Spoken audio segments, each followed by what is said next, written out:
From the Library of Congress in Washington, D.C.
Ready? 1, 2.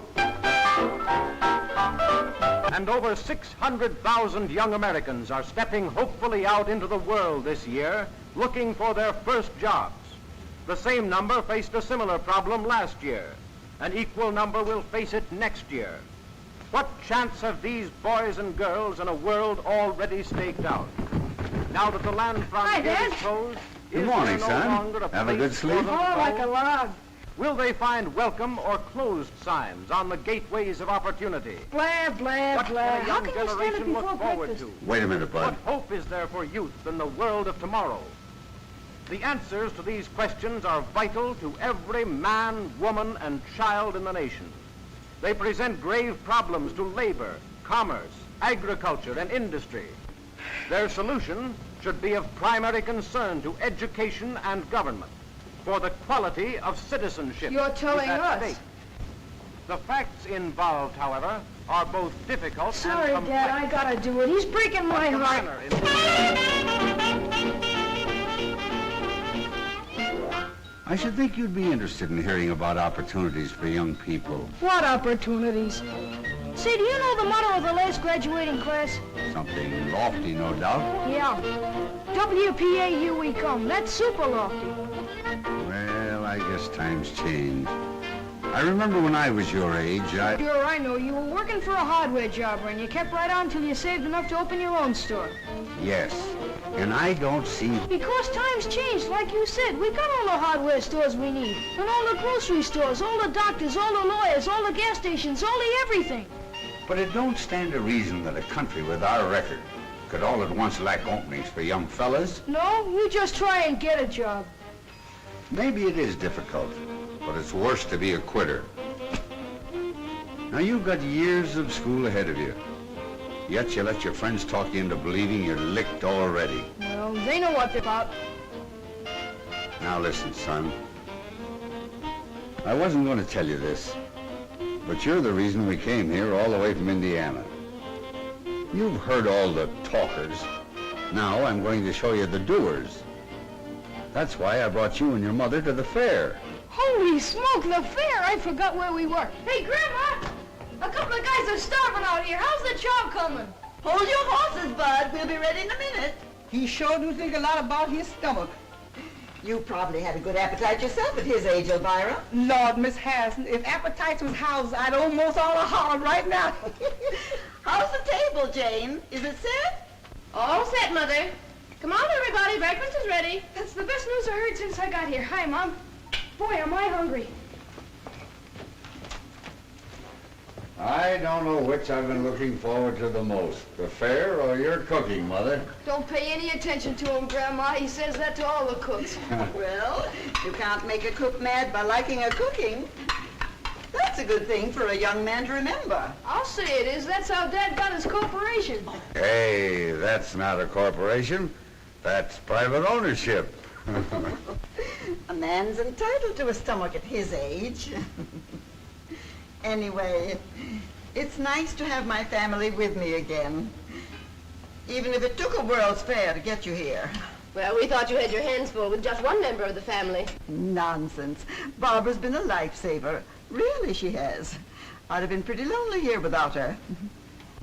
How is she getting along with that art business she's studying? I don't know, Tom. It's over my head. I gave up when she told me pictures on calendars weren't art. Wonder what in the world's keeping her. Babs, your breakfast is ready. We're waiting for you. Well, we may be waiting, but I don't think it's noticeable.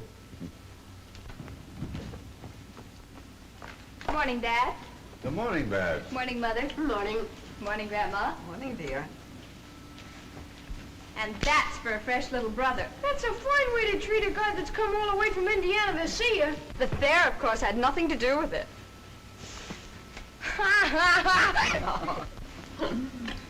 My, I never realized what a good-looking daughter I have. Oh, pardon me, we had. Grandma, do you have to run an all-night lunchroom for our boyfriends like Mom did? No, there's only one. And I don't see him very often. Why, of course. Jim Treadway from back home. He's working at the fair. You couldn't do better, Babs. Jim's a fine boy. Chip off the old block. He's going places. Not with me, he isn't. What are you trying to do, get rid of me? Oh, Jim's a nice fellow, of course, only I'm not in love with him. But, Babs, I thought you had, you know, some sort of understanding. That was in high school. I was young then. I'm grown up now, and I have better judgment. When do we get a peep at your better judgment, kid? Well, I didn't know you were going with anybody else, Babs. Is it somebody we know? Now, Jane, there's plenty of time. We just got here last night, and you want to know everything before she even gets a chance to say hello. There's nothing to get excited about. I'm not in love. At least I don't think I am. Oh, I was afraid something like this would happen. Oh, stop flying off the handle. I know all about it. Who is he, Babs? He's Nicholas Makaroff, my art teacher. Oh, so you turned out to be a teacher's pet. I suppose you take him an apple. That will do from you, young man. Nick's been in America since he was a little boy. But he knows the world like we know Main Street. He's a genius. You like him. Oh, sure we will. Anybody you like is okay with us. Oh, I've got to be running along. I'm late. Where'll I meet you for lunch? Well, I thought it'd be kind of nice if we looked up Jim Treadway first. His folks said he's working at the Westinghouse building. Supposing we all meet there. Babs, why don't you bring Mr. your friend along? We'd love to meet him. Sure, fetch him along, Babs. Well, all right, if he can get away. He's awfully busy right now, but I'll ask him. Goodbye. Goodbye, Bye-bye. dear. Yes, sir. It's just what this family needs. An artist. Now maybe we can get the house painted for nothing.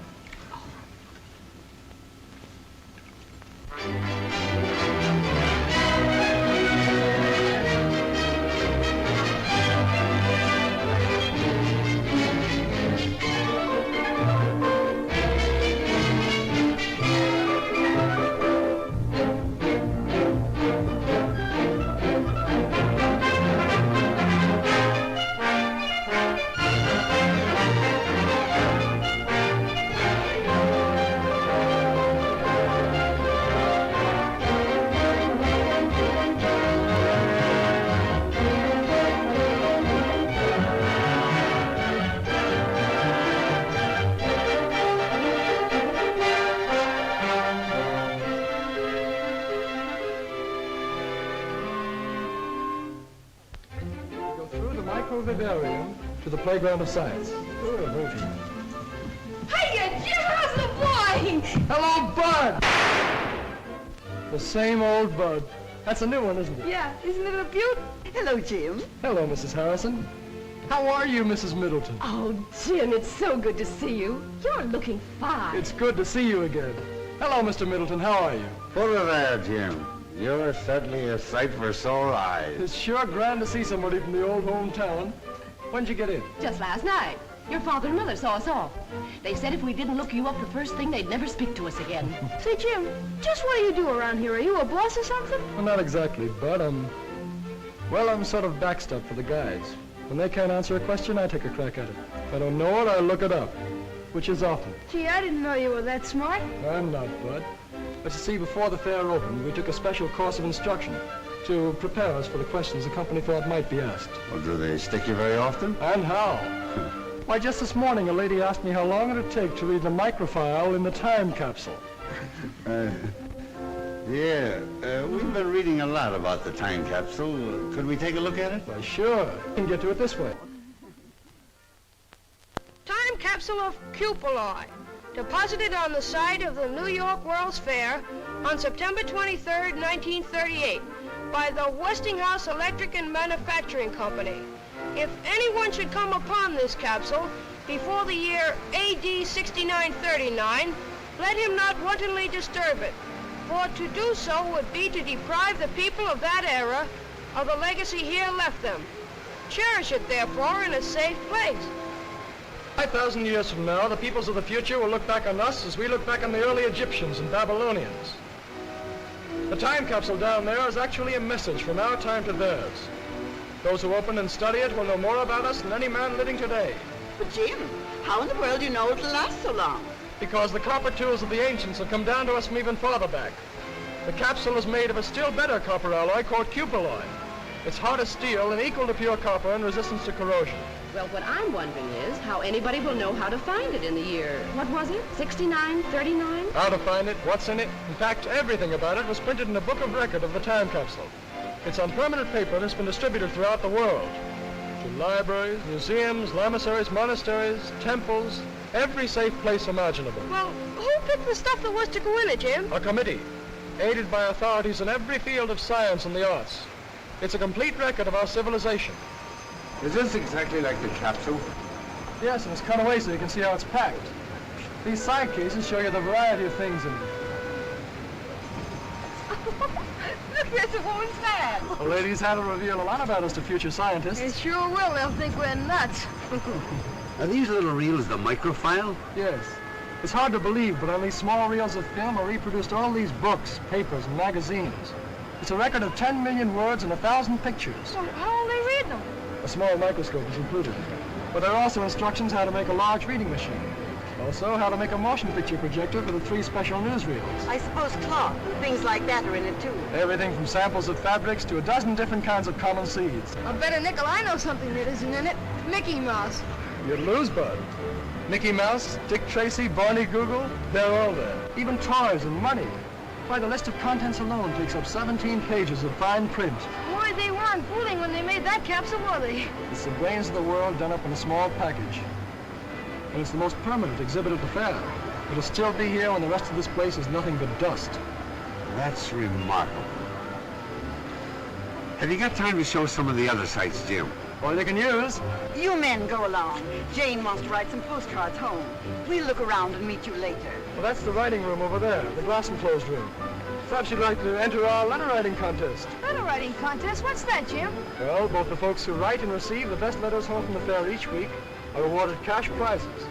The winners are announced every Sunday evening during our Letters Home radio program. Say, see if you can get me the dope on that contest while you're over there. I might just as well have some of that cash as the next guy. Pretty sure of yourself, aren't you, Bud? Well, they can't shoot you for trying. Well, looks like the shop of old Watch the Bertie Schultz. Remember him, Jim? 6 deluxe portraits for $1. You'd better take another look. He never had a camera like that one. That's a television camera. Holy smokes, does it work? Of course.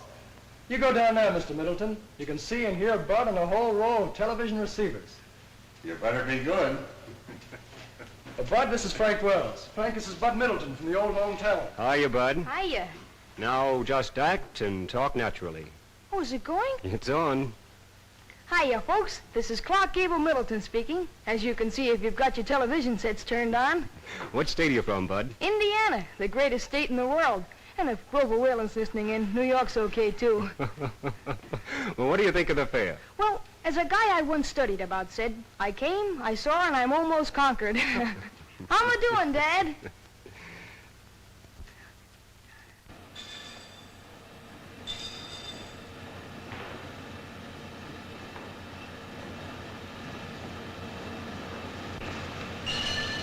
We call this the playground of science.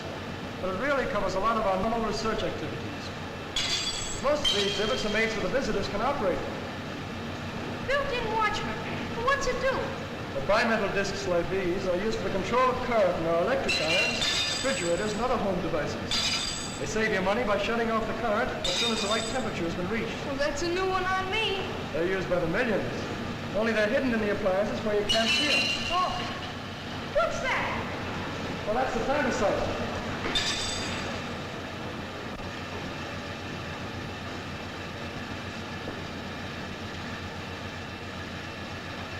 Say, Jim, don't you ever feel bad about passing up that chance to play pro football? Well, once in a while, I get the urge to plow into a line. But outside of that, there's more kick to this game. Oh, you don't have to kid an old friend of the family. I guess it must be pretty interesting. What gets under your skin about research is the attitude of the men in the labs. They work on the principle that nothing is impossible. You hear that, Bud? Well, sure, but I don't believe it. Open your eyes, Bud. The proof's all around you. Why, the whole affair is a product of research. Uh-huh.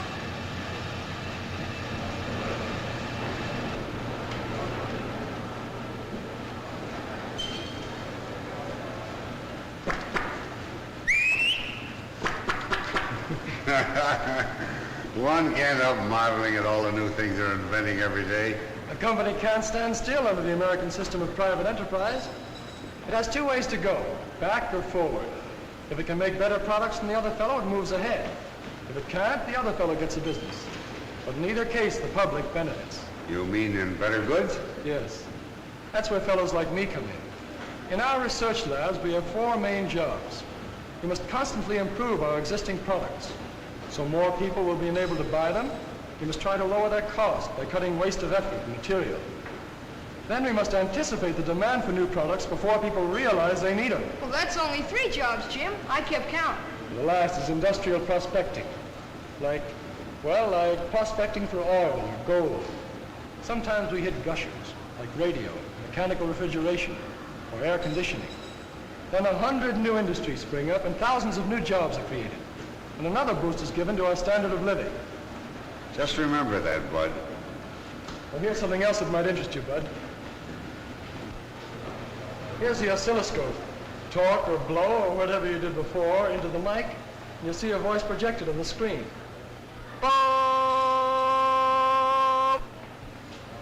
Tell me, Jim, do you honestly believe that industry can make enough jobs in the future to take care of the young people that are coming along?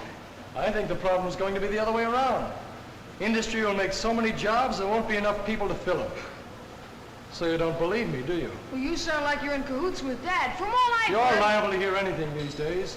You're willing to sit back and let a lot of self-appointed leaders do your thinking for you. Yeah, well, they believe we're on the skid. Yes, and the men who built this fair believe the opposite. And what's more, they back up their belief with $200 million worth of facts. Well, maybe the other side would, too, if they weren't busted. And they'll stay that way, till they learn that prosperity and pessimism don't travel together. But they're like you, Bud. They don't like facts. Oh, I don't mind them, Jim. Good. Then I'll introduce you to a few. Come along.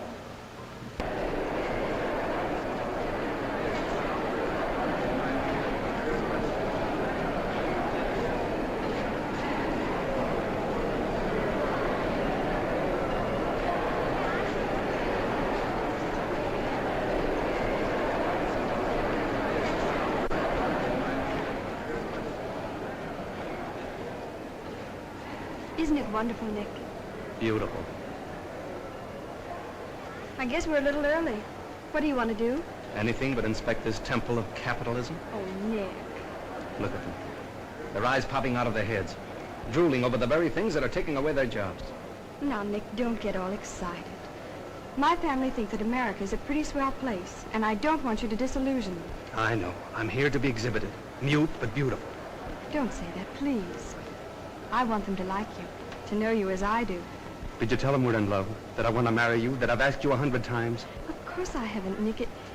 It isn't like telling them that I've got a new hat. I have to do it gradually, the right time and the right place. But why all the strategy?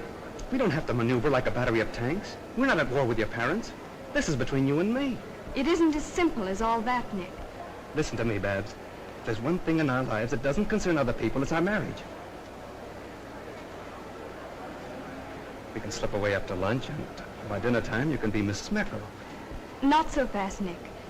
Give me a chance to find out whether I really love you or not. Then if I do, all right. I want my family's blessings beforehand, not when they can't help themselves. Afraid of being cut off with the proverbial shilling, darling? No. Money doesn't count where love is concerned. No, of course not. Here are some people who believe in finding out things for themselves. These boys and girls are all members of the Science and Engineering Clubs. They're sponsored by the American Institute of the City of New York to encourage the scientific knowledge of young people.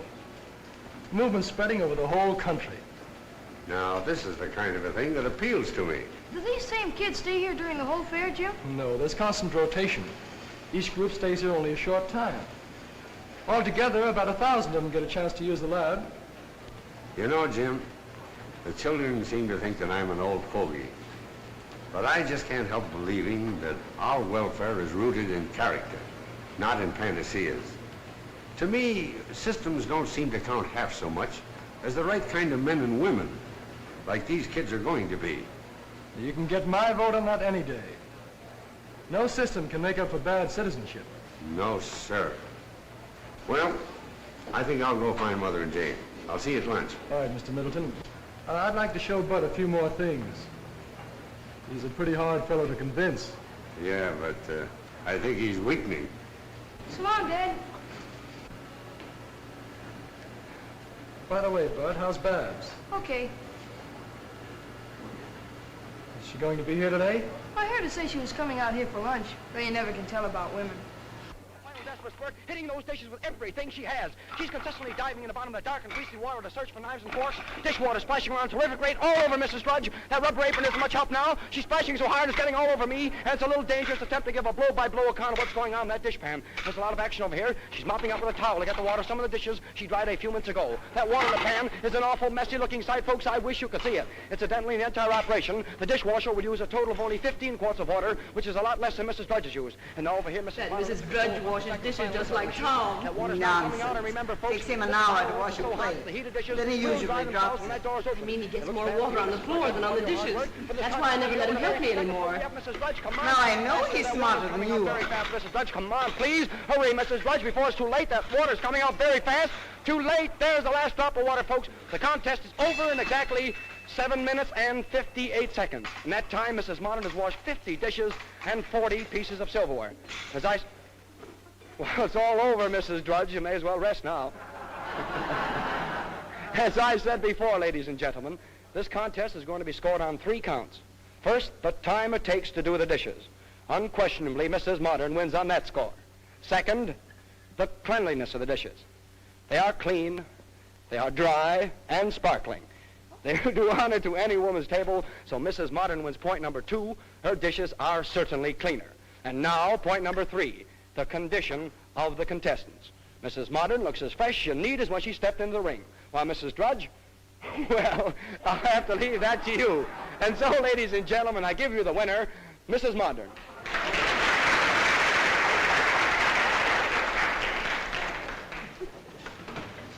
I'm tired just from what that announcer said. Did you hear him, Mother?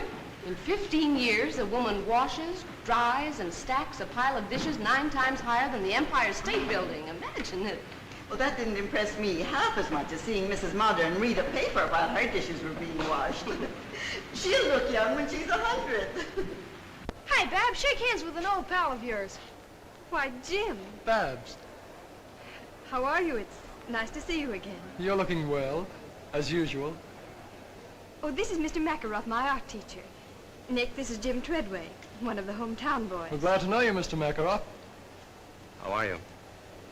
And this is my little brother, Bud. Hi, Mr. Makaroff. Hello. Oh, say, Babs, we're on our way to the Hall of Power. Why don't you tag along and learn something? Well, there's plenty of time before we meet the folks. I don't know, it might be fun. What do you think, Nick? All right, but don't expect me to be amused. There's nothing funny about the tools of capitalism.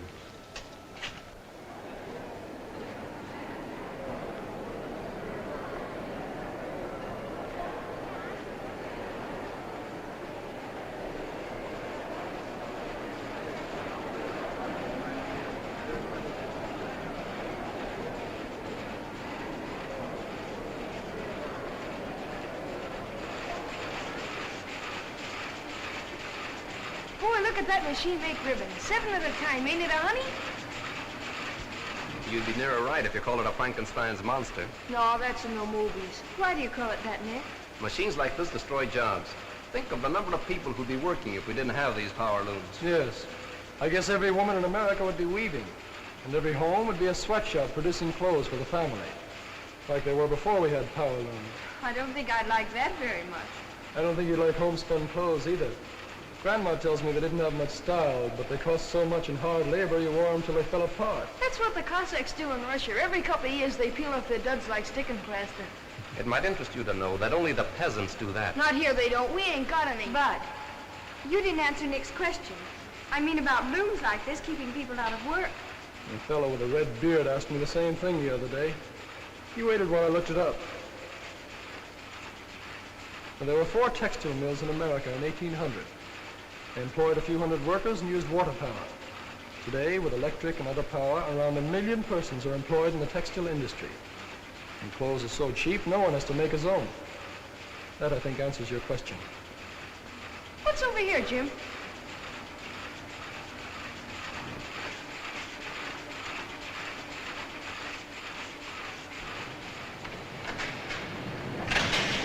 What is it, Jim? Look at that thing go around. It's a manipulator table, used in a steel blooming mill. You can control the billet with these switches. Watch out, it's going off. Oh. The photoelectric equipment keeps it on the table. I suppose you're going to tell us machines like this benefit labor. And how? Not many years ago, steel making was a dangerous occupation. Now, the safest place a steel man can be is in the mill. It's safer than his home. That's right, capitalistic propaganda. Oh, you're kidding, Jim. I'm stating a fact. I know one steel plant that employs 10,000 men. While 15 of them lost their lives at home and other places, not one was lost in the steelworks. That's hard to believe. Well, there's the answer right there. Electrical control. Instead of swinging a sledgehammer all day and risking his neck, the steel man sits where Bud is and does his work with the master switches. Well, if one man can do all that with a machine, then I agree with Nick. It can't help but lessen jobs. Here's why they don't, Babs. It's very simple. Machine production makes better and cheaper products. As a result, more people want and can buy them. That in turn creates a demand for more labor. That's just one of those so-called economic laws that doesn't work in practice. It works in steel, printing, textiles, and automobiles, and they're the most mechanized industries in the country. Yes. Let's go see what's over here, Nick. All right. Now you can operate that yourself, Bud. Oh, thanks. Step on the dead man's pedal here, or keep it down always for the runner. Step.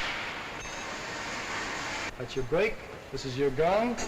Does your company make any really large equipment, Mr. Treadway? Yes, they do. Some so big it has to be shipped piece by piece. For example, an electric furnace we made for a large motor company is 330 feet long. I thought so. Those are the kind of machines that displace men. Mass market industries don't modernize to save jobs, Mr. Makarov. Their aim is to increase production. That's how employment is created. The only way, in fact. General statements don't mean much to me, Mr. Treadway. All right, facts then. I know in 1 year these people spend $9 million for what you call labor-saving machinery. That same year, they increased their payroll by 40,000 men and $88 million. Funny how a guy with facts can break up an argument. I suppose you think that's funny. Oh, so you can't take it, huh? Don't you think we'd better look up the folks? It must be nearly time for lunch. Yes, I guess you're right. They'll probably be looking for us. Come on, Bill. Okay. Nick, please be careful during lunch. Dad looks on things the same way Jim does, and he might take you seriously. But I am serious. I know, but promise me that you won't start an argument. All right, if you say so. But I won't enjoy myself.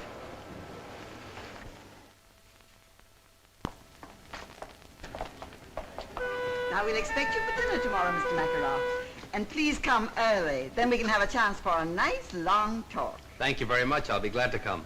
Sorry I have to break away now, but I must get back to school. Au revoir. Goodbye, Mr. Makarov. I enjoyed meeting you all. Sorry, but I must go. Au revoir. Goodbye. Babs. Oh, boy, was that a meal. I could go for chow like that all the time. You do, and you'll wind up in a sideshow. Well, did I behave all right? You were fine. Only don't misinterpret Dad's approval of Karl Marx. He thought you were talking about relatives of Groucho and Harpo. I don't believe I know them. I'll see you in class, Babs. Adios, linda mia. Now, I won't take no for an answer. You're coming to dinner, too, and like it. Hey, Jim, how about showing Dad the Hall of Science? He'll go for that. I'd be glad to, Bud. Fine. How about you, Mrs. Harrison? Would you care to join us? No, thank you. I want to show Jane and Barbara some of the things in the Hall of Electrical Living. Well, say, Electro, the motor man, will be doing his tricks at 2 o'clock. Let's meet there. All right. Come on, Jane. Barbara.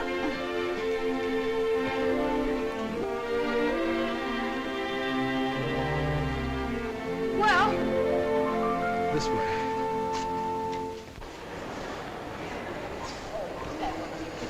Yes. That's what I call smart. Making time the theme of the home exhibits. I don't get it. What's smart about it?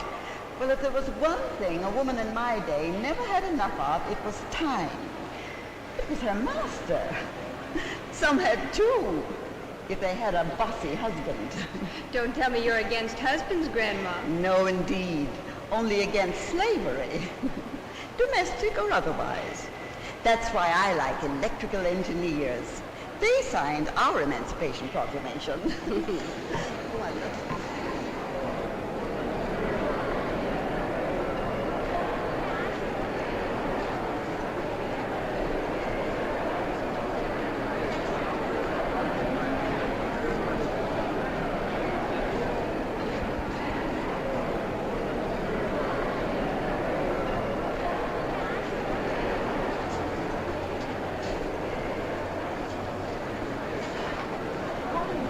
Beautiful kitchen. Neat, isn't it? Me? Nothing. It's a paradise. No one who hasn't cooked over a wood stove by the light of a kerosene lamp can really appreciate what it all means. The steps it would save. The good old days, eh, Grandma? Yes, and anybody who wants them can have my share. This is the new electric dishwasher. That's keen. Bud and Dad would sure go for it. They're the official dish dryers. Tom's going to get me a dishwasher like that for my birthday. It's the last thing he ever does. But, Mother, your birthday was last month. Well, I've just decided I'm going to have another.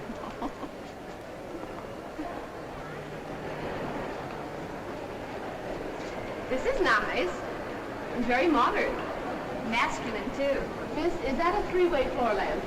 Yes, Madam. Step over You should show Nick these rooms, Barbara. It's a subtle way to set his feet in the right part. Well, what do you mean, Grandma? Well, even artists have to live, so there's no harm in showing them how you'd like to do it. Oh, that's old-fashioned. There are more important things today than homemaking. Maybe, but I don't know what they are. I always figured raising my family and keeping your grandfather well-fed and happy was pretty important. So did he. But Nick's different. He wouldn't care if you fed him sawdust. He just isn't interested in such things. He put away a mighty good lunch for a fellow who doesn't care. But he doesn't care, really. He's an idealist. You should hear him in class. He talks more about Aristotle than he does off. Did he tell you how Aristotle got the time to be a philosopher? No, I don't believe he did. Well, he talked the richest woman in all Greece into marrying him. And so, ladies and gentlemen, with a great deal of pride and pleasure, I present to you Electro, the Westinghouse Moto Man. Electro, come here. And here he comes, ladies and gentlemen, walking up to greet you under his own power.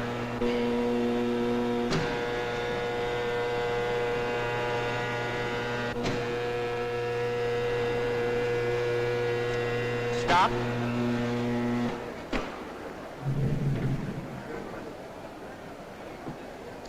You see, all I need to do is to speak into this phone, and Electro does exactly what I tell him to do. Sometimes. But I don't see why I'm telling Electro's story when he's perfectly able to tell his own. So let's listen and see what Electro has to say to us today. All right, Electro, will you tell your story, please? Who? Me? Yes, you. Okay, Toots. Ladies and gentlemen, I'll be very glad to tell my story. I am a smart fellow, as I have a very fine brain of 48 electrical relays.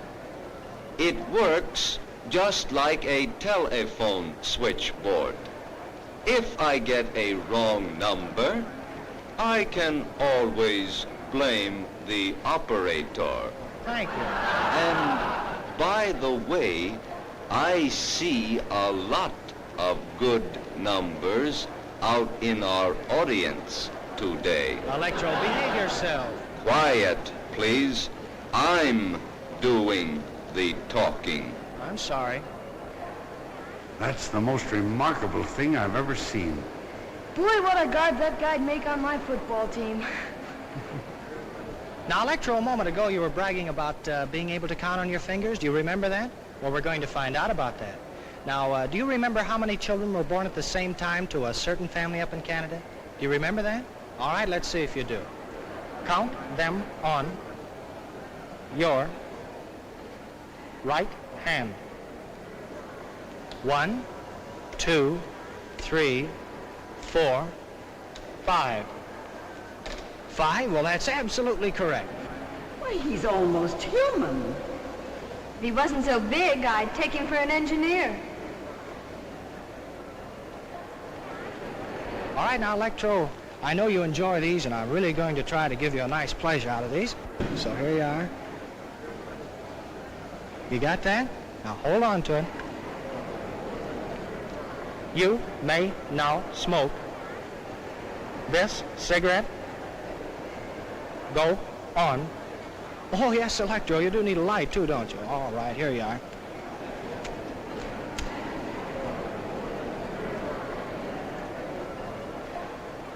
And, folks, he's only 2 years old, too. Just learning. How can he do all those things, Jim?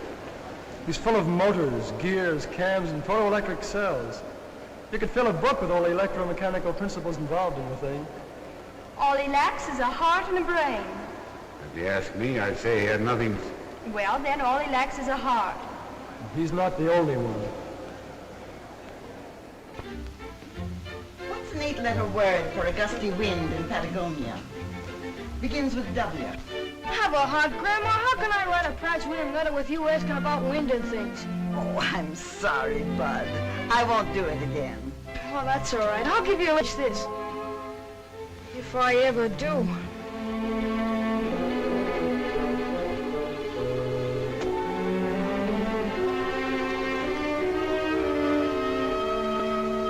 Say, Jim, what would happen if all the things Westinghouse developed first just disappeared? Well, suddenly, I mean. Well, it's easy. There'd be no electrical industry. It'll put the world back 50 years. Yes. Well, I figured all the others would write about what they saw at the fair. So if I tell them what wouldn't be there without Westinghouse, I won't have any competition. You got something there, Bud. Go to it. Hey, wait a minute, Jim. I need some facts. All right. Consider 3 out of the thousands of things we pioneered and where we'd be without them. Oh, just a second. All right, go ahead. First, alternating current, or AC as most people call it. It permits the economical sending of electric power long distances from where it's generated. Second, the steam turbines for use in the big power stations where electricity is made. And third, radio broadcasting. The Westinghouse station KDKA at Pittsburgh was the first to broadcast programs on a regular schedule. Do you think those are enough? Well, we make over 8,000 other products you could mention. I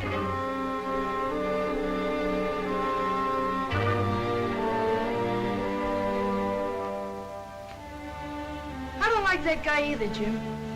I didn't say I didn't like him. Well, you'd be surprised when a fellow like me finds out just keeping his eyes open. Jim, come over and talk to me. Sit down.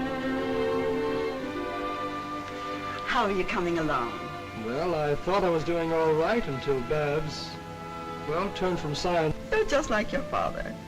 He wasn't very smart where women were concerned either.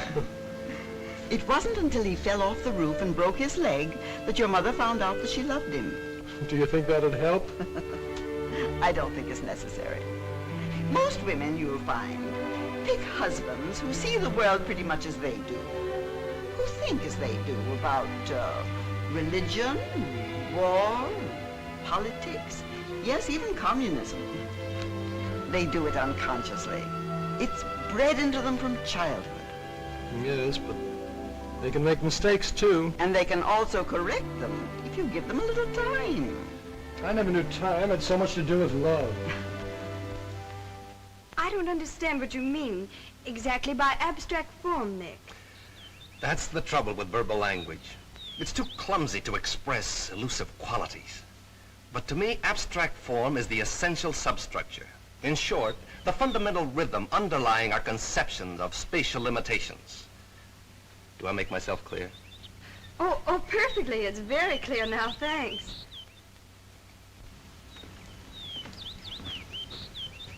Say, this weather's almost as good as Indiana's. Don't get up. What do you got there, Mr. McGraw? One of your paintings? Yes, it's a work that I'm rather fond of. A good piece of abstract painting, don't you think?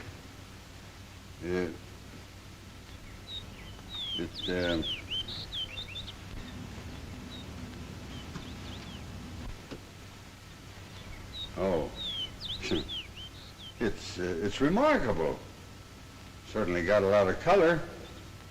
No doubt about that. What does it represent? Represent? Why, it doesn't represent anything. Why should it? It's a picture, an independent entity. There's no reason to imitate something else. No, I suppose not. It's just that I'm sort of used to looking at pictures of people and objects, you know. Why? Why? Well, it's,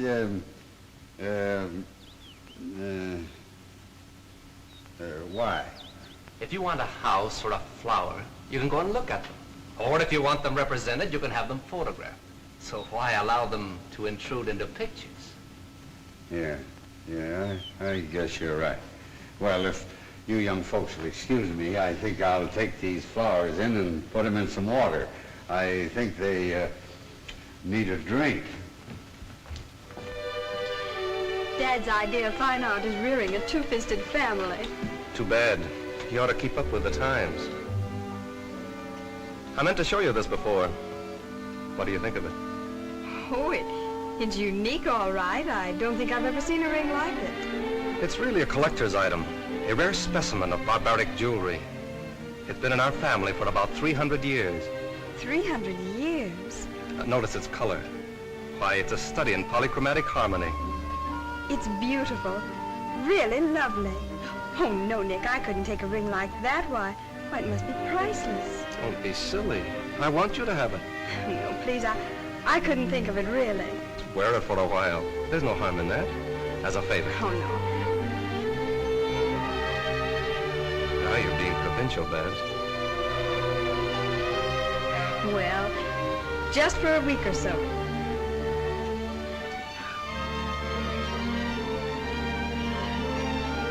How does it look? Now that you're wearing it, I can tell you. This ring has been for over a dozen generations the official seal of betrothal in my family. Oh, I think the others would like to see it. Mother! Dad!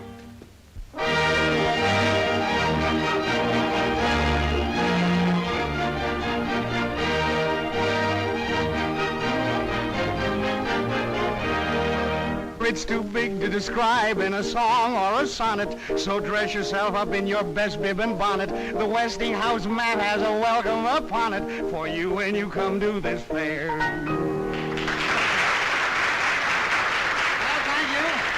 Thank you. And now, the fourth winner in our Letters Home contest, a very young man from Riverdale, Indiana. Dear old Indiana, garden spot of America, Mr. Bud Middleton. All right, this way, Bud, and congratulations. Now, your prize-winning letter in the Westinghouse contest made all the judges sit up and take notice. These are unusual judges, that's all they took. Well, let's see. You had all your family with you, according to your letter, so you wrote that letter to a pal of yours back in Riverdale, didn't you? Yeah, to Tubby Parker, but I won't know how much of a pal he is until I get back home and find out if he's been dating my girlfriend. Oh, maybe you made a mistake writing to Tubby. Remember, he gets half of your money, you know. Oh, that's okay, but I'm serving notice that's as far as our sharing goes. Well, that's fair enough. But tell me, Bud, what are you going to do with your prize money? Well, I think I'm going shopping for parts to make a shortwave radio set. There you are, folks, the boy of tomorrow. But no fooling, Bud. Really, you wrote a mighty interesting letter. It described how the fair would look without the electrical contributions of pioneers like Westinghouse. Imagine a fair without electricity. The folks? Hello, folks. But I'm going to spare the details that you went into in your letter, and suppose you just sum up what you said. If it weren't for fellas like these Westinghouse engineers, what would this fair be like? Well, I don't think there'd be any fair. Well, that's fair enough, too, isn't it? And very much to the point. Thank you very much, Bud, for those kind words. But I believe our vice postmaster in charge of judges, our personable Miss Bennett, has the verdict ready as to the grand prize, our double award for the best letter of this week's crop. Am I right, Miss Bennett? Yes, I have it here, Mr. Perkins. And who, may I ask, is the lucky winner? The winner is Mr. Bud Middleton. Very good. Oh, boy, the jackpot! Electricity, here I come!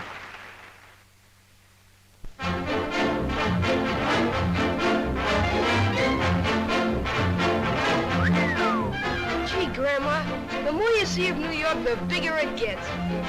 It's the same as Main Street, back home, only larger and busier.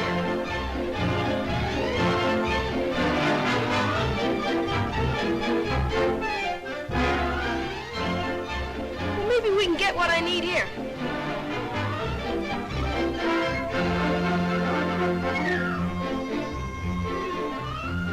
I wonder if they've got any new gags.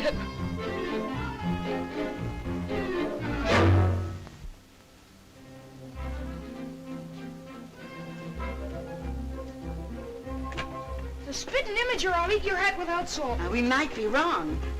May I see the box of rings in the middle of the window? Why, certainly. You can search the city, but you won't find a nicer piece of costume jewelry. They're the same, all right, Grandma. That's a perfect copy of a ring in a Moscow museum. Is it very expensive? Well, I'll be very honest with you. It's worth more, but you can have that for $2. And at that price, I'm practically giving it away. I'll have a half a dozen, if you please.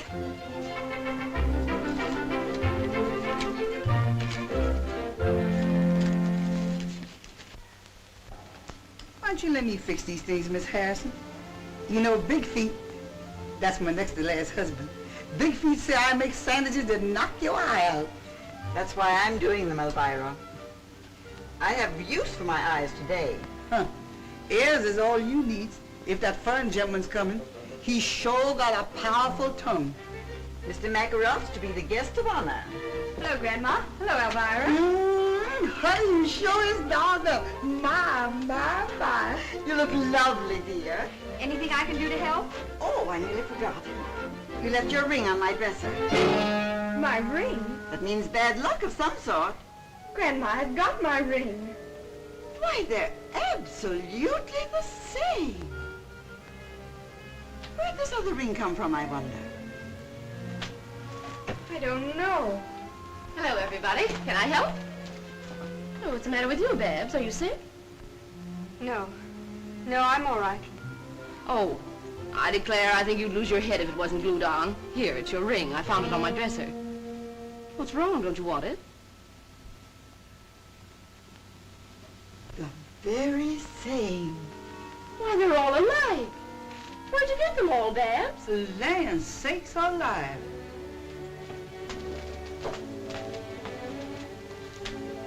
Do you know what this is all about, Mother? Me? How should I know, Jane? Come on now, take these sandwiches in and stop looking at me as if I'd stolen your purse.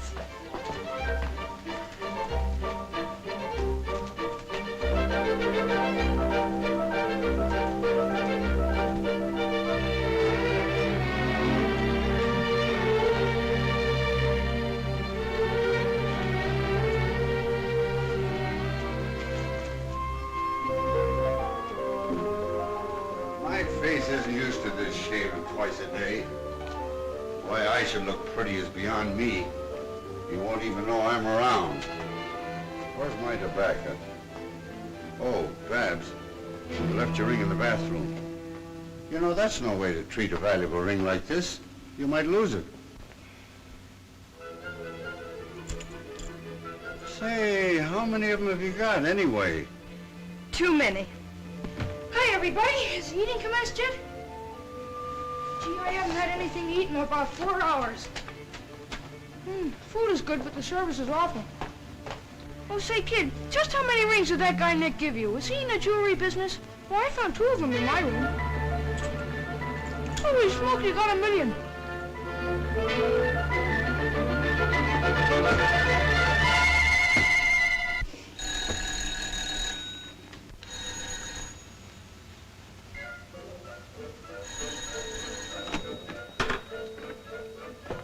Good afternoon. Is Miss Barbara in? Yes, sir, Mr. Macko. There's all here. Come right in, sir. Just lay your head on the table there, sir, and follow me.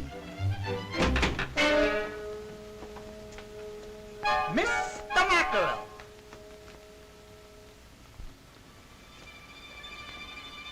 Good afternoon, Mrs. Middleton.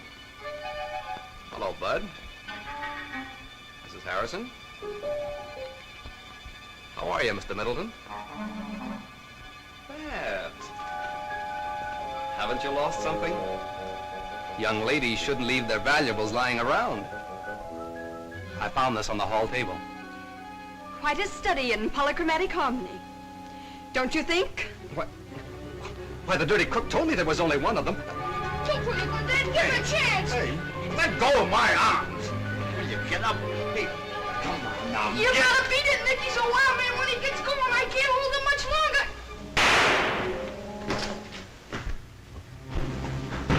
Land sakes alive, who all done busted what? I think you scared him, Dad. He didn't even wait for a chow. You want to be ashamed of yourself, Tom Middleton. What do you mean by carrying a gun? A gun? Why, I don't even own a gun. It is that practical joking son of yours. I'll have you know, Tom Middleton, he's just as much your son as mine. Well, now that the guest of honor has departed, what are we going to do? What are we gonna do? A whole table full of chow in front of us, and you ask what are we gonna do? Oh, I mean afterwards. Well, I know what Mother and I are going to do. We're going to take our shoes off and listen to the radio. Can't you listen to it with them on? We can sit around the house when we get old. Tonight, we're going to look for a silver lining.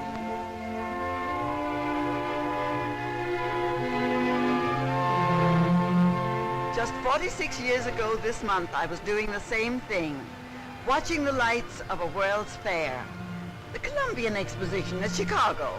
That was the first American fair lighted by electricity. Yeah. And Jim's company furnished most of the lighting for it. We've come a long way since then. Say, Jim, did you hear about the dame asking when the keepers feed the lagoon?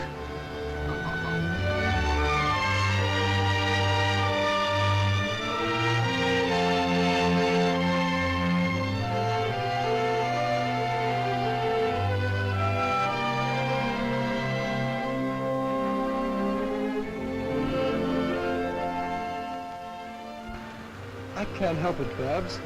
I've got to talk. Please, Jim, not now. Just let me hold on to you.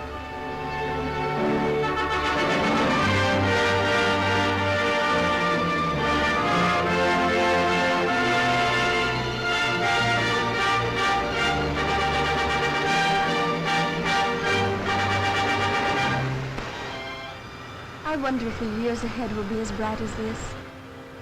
We haven't seen anything yet, darling. Why, all this is merely a sample of the real world of tomorrow.